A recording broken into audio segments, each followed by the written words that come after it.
unconditional love. We all crave it. We all want it. We all talk about it. But do we really understand what it means and what it doesn't? I remember a friend telling me after her divorce, that she realized she was confusing unconditional love with tolerating anything.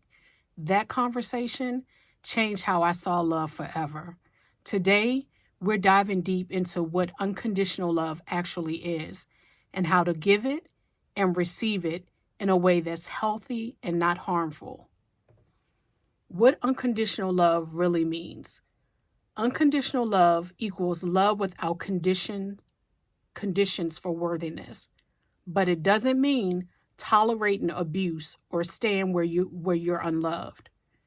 My aunt told me once, well, she's more like my cousin because she's older than me, but my aunt, she's like an aunt to me. She told me once that she loved her son when he was at his best, and she loved him when he was making the worst decisions in his life. But she said her love didn't change, never changed for him, but her boundaries did. So always remember that unconditional love is love without conditions for worthiness. So you can love that person when they are doing great. You can love that person when they are making the worst decisions of their life. But you can also set healthy boundaries with them and love them unconditionally at the same time. The difference between healthy and unhealthy conditional love. Healthy love equals love plus boundaries. Unhealthy love equals love used as an excuse for self-neglect. A woman once told me that she stayed in a toxic relationship because she thought leaving meant she didn't love him unconditionally. That wasn't love. I told her that that wasn't love. That was fear dressed up as loyalty. How many of you can relate to that? So staying in a toxic relationship is fear dressed up as loyalty. If you need to leave, you got to go. You got to go for your peace. And so you won't neglect yourself and what you need in that relationship. Sign number 1, it's not about perfection, it's about presence. True love sees flaws but stays present. It doesn't demand perfection to feel secure. I met a couple who had been married for 40 years.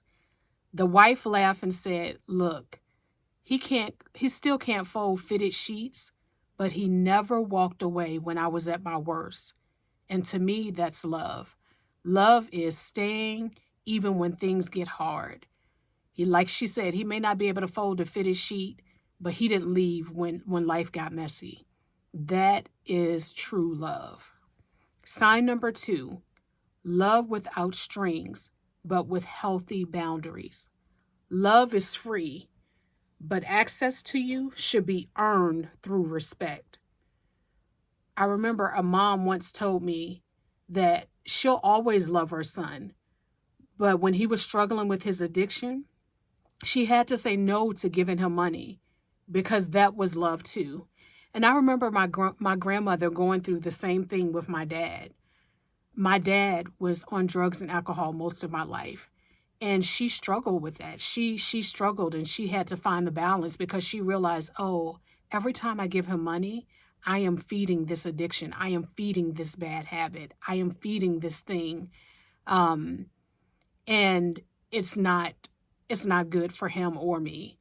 And so she had to stop enabling him and stop giving him money for that addiction, towards that addiction. But again, that is love too. Sometimes your love may hurt the other person, but it's good for them. It's healthy for them. Sign number 3, accepting without trying to control. Love accepts who someone is while encouraging growth. Control does not equal love. A friend once told me that she used to love people by trying to fix them. She realized real love supports people.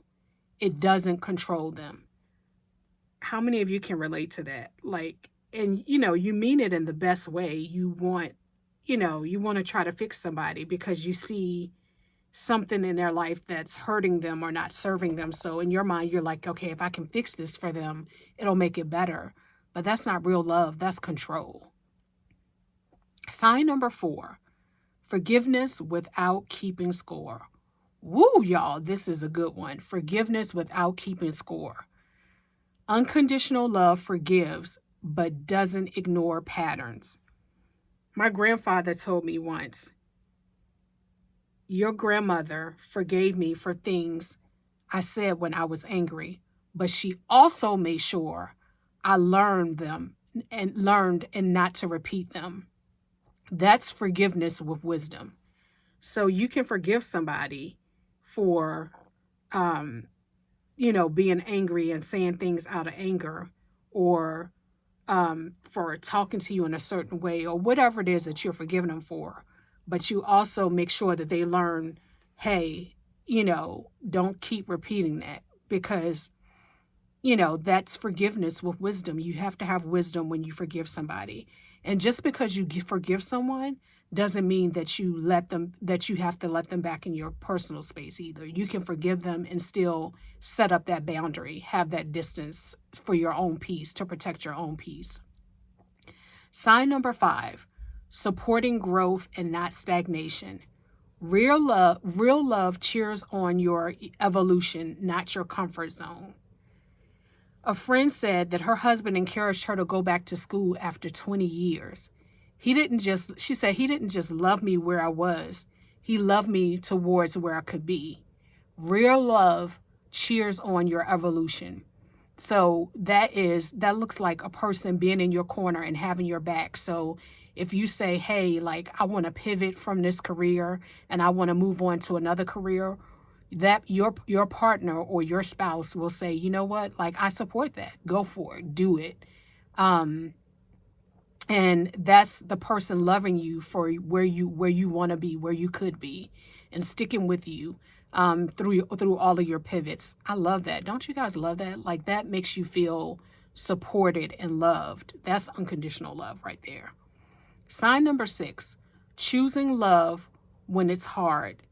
Feelings come and go. Love is a choice too. You hear that? Feelings come and go, but love is a choice. My parents, no, I'm sorry. I'm saying my parents. Me and my husband loved each other in tough seasons, but we didn't always like each other in tough seasons. But we kept choosing each other in tough seasons. So you hear me? And that choice built the foundation of our 27-year marriage that we have today. So understand that even though you may have that longevity in your relationships, maybe you've been married for 10 years, 20 years, or 27 years like us. But sometimes in those tough seasons, you honestly don't like each other. Like, you are annoyed and you're frustrated with where you are, in life as a couple, or maybe individually. You don't like it, but you hang in there during the tough seasons.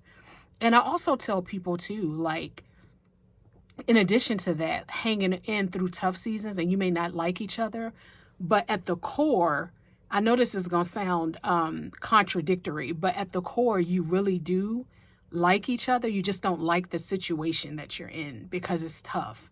But at the core, you have to like each other because that's what makes you stay, like, during those tough times. Really, really liking the presence and being around that person makes you stay. So does that make sense? It may sound a little contradictory, but I hope you understand where I'm going with that.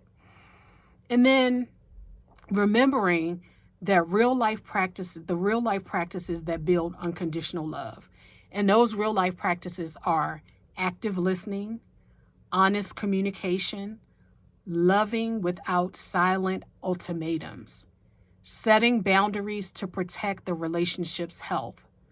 One couple I know, they did a weekly check-in over coffee. Me and my husband do this all the time. And that's our way of staying connected through love and not assumptions. So we check in all the time, once a week, to make sure, hey, really, to be honest with you, we do it more than once a week. We really check in at night with each other before we go to bed. That's a part of our pillow talk. So we check in and we say, hey, we did it last night. We say, hey, I've been laid off from my job for twice within 5 months of each other this year. I'm still laid off. And my husband came in the room last night and he checked in with me. He was like, I want to check in and see how you're doing, how you're holding up, how you're doing mentally, how you're doing emotionally. I want you to know that this isn't your fault, that you've been laid off. And so checking in is really key, like checking in and making and just staying connected through that love, like him showing me that love and letting me know like I am supporting you through this no matter what. So remember that unconditional love is not about losing yourself. It's about showing up with love and respect for both people involved. Love freely, but protect your peace too. That's unconditional love. So I want to hear from you in the comments. I want to hear from you of your experiences with unconditional love or what you may have thought unconditional love meant before you watched this video. And how you maneuver with unconditional love in your relationships or in your partnerships. So I can't wait to hear from you. If this video has helped you in any way, I want you to share it and I want to hear from you in the comments. And I look forward to seeing you in the next video.